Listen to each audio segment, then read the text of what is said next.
A lot of us have been attending these meetings for the past few months.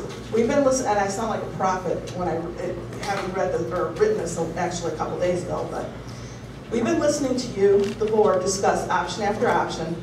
We've seen every plan that this board proposed in an effort to reopen MEC and DEC be rebutted and ultimately found to be ill-conceived.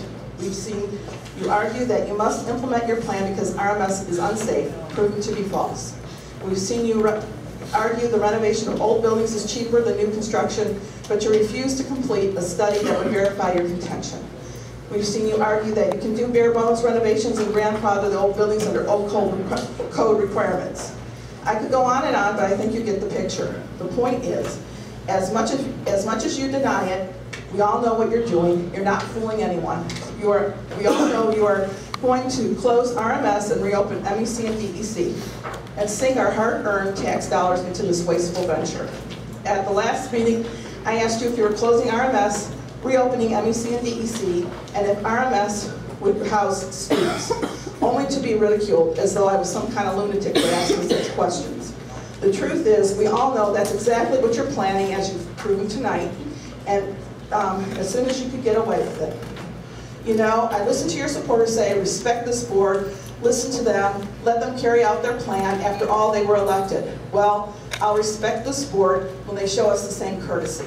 This board disrespects us every time they insult our intelligence, telling us there are other options being considered, or that we're here and they're up there, so we have no right to speak our minds. This board is wrong. You work for us, and we have the ability to fire you at the next opportunity. You continue to ignore us at your own peril. I've attended these meetings for 10 years. Never before have I seen a county commissioner, a state representative, a former state representative, and township supervisors try to tell you the same thing. Slow down, listen to your constituents, only to be ignored. That's why many of us believe that you have some other agenda.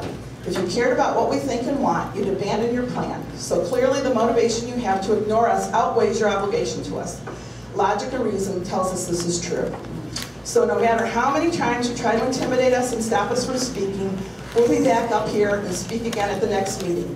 You may not listen to us ultimately, but I firmly believe that if we weren't here holding your feet to the fire, you'd already have those kids back in closed buildings with less than bare bone renovations. We are and will continue to watch you, question you, and try to get you to do the right thing until we get you off this board. Thank you, Maureen.